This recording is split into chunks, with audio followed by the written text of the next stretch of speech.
Hi, welcome to Matt's Garage. Today I'm going to go over all of the steps I needed to take prior to pulling this body off the frame.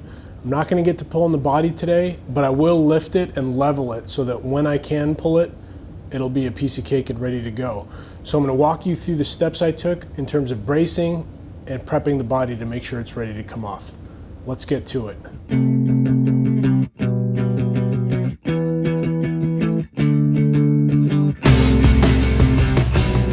First, let's start up front with the engine bay.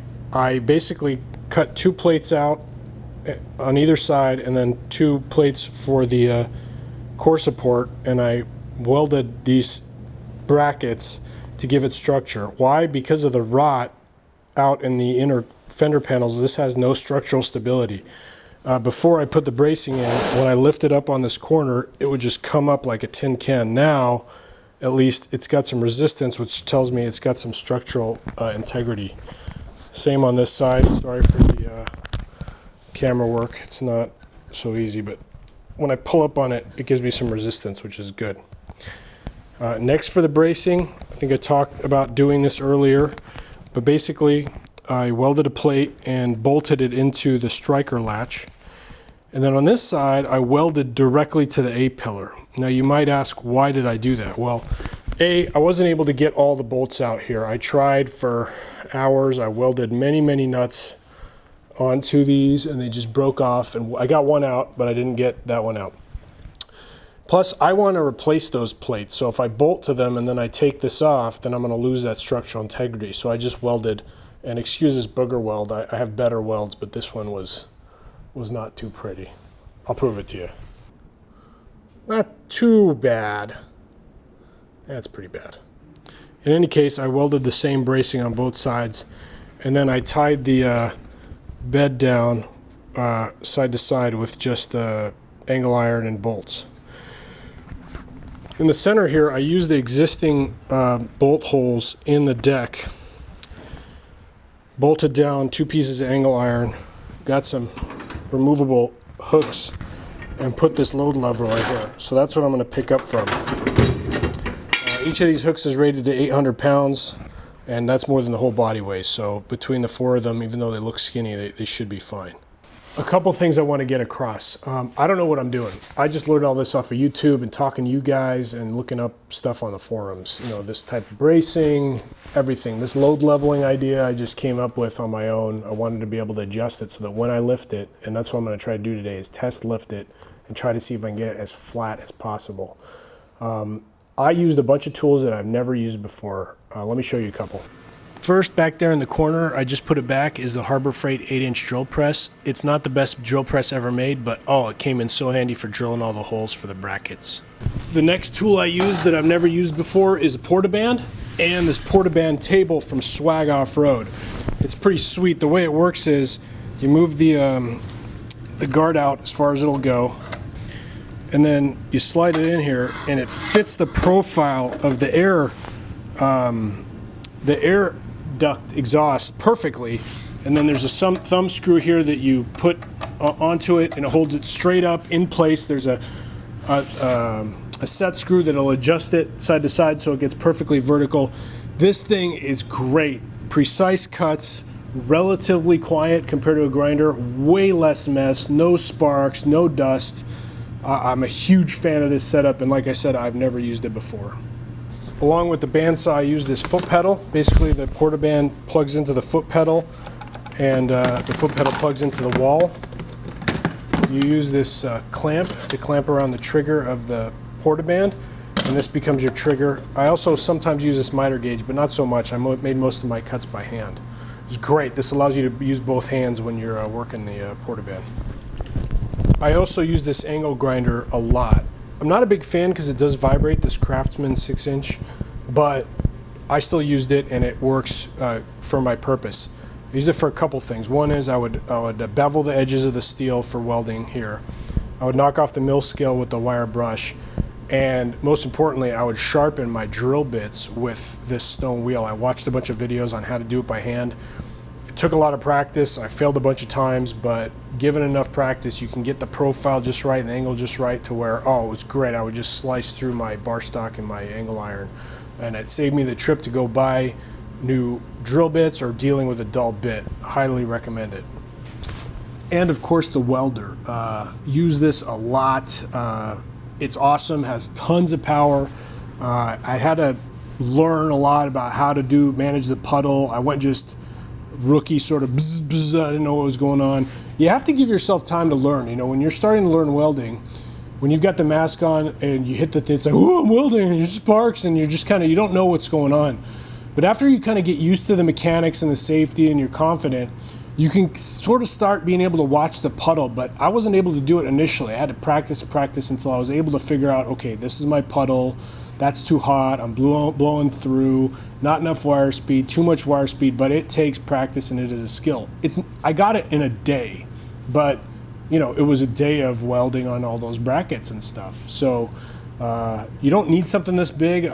You can do with a much smaller welder, but I would say you need like either a really good 110 volt one or, you know, one of the 160s, the Lincoln 160 range. 220 volts, but the smaller ones, and you'll be okay. The reason I showed you guys all those tools is because I've never used them before. Never used a welder extensively. A little bit like 20 years ago, nothing to write home about. Never used a drill press, never used a bandsaw, certainly not that thing.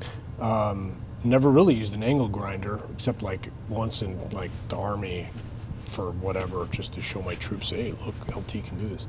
So, you know, don't be afraid. If you're wondering if you can do it, you probably have the curiosity necessary to do the research and figure it out. Just be safe and go out there and try. What's the worst that could happen? Now, I did one more walk around today to make sure I'd broken everything loose. I talked a bit about the list last time, but one thing I didn't do was this evap canister. There's a couple vent lines that were attached to the chassis. Also, there's one bracket that holds the e-brake cable and the speedo cable from the body to the chassis, so you want to loosen that. And then I went and broke the bolts loose. It's 9/16 with an air hammer. That wasn't so bad. I thought I was going to struggle more with that. So with that being said, I'm ready to lift this baby off. Let's just do a test and see if we can get it level and adjust it as we go. Safety gear on. First things first, going to get this. Get the legs dropped on the engine hoist.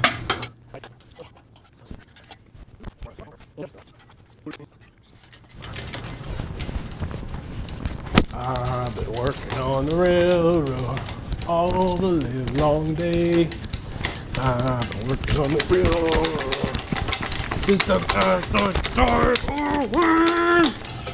I need to get this out to the half-ton range because I need the reach, and if this body weighs more than half a ton, I have seriously done some really bad calculations.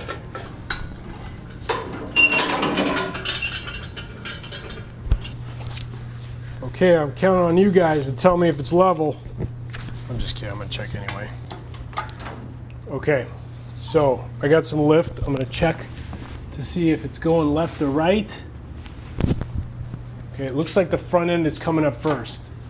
No, it looks like it's coming up pretty level. All right, I'm gonna go check to see if I'm hitting anything. It looks like the right end is coming up first, so I'm gonna bring this level back here.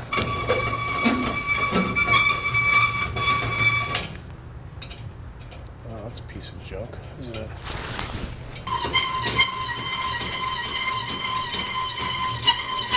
Okay, so the front is coming up before the back, which means I gotta let the whole thing down nice and easy and then set my chains over.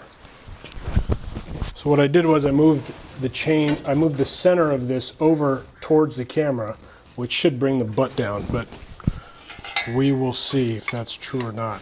It's all kind of theoretical.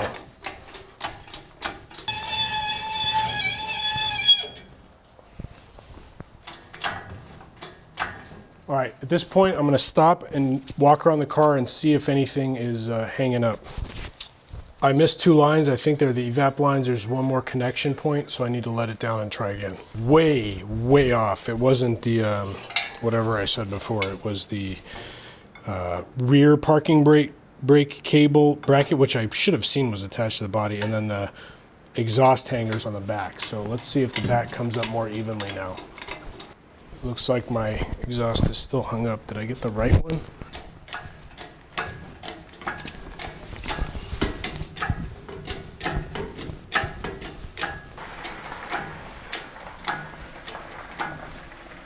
Looking good, man. It looks like I'm gonna clear no problems. I'm not ready to pull it off just yet. I'm gonna put it down until my body card is all set up, but you know, just some checking, double checking, hard work, and boom, body's ready to come off. How awesome is that, man?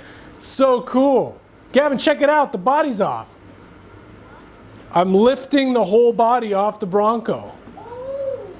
Oh, how cool is that, huh? That's awesome! I know, right? Where did you attach it? Watch the camera, watch the camera. Yeah. How cool is that, huh? Perfect. All right, see you next time on Matt's. See you next time on Matt's Garage. Thank you. Bye.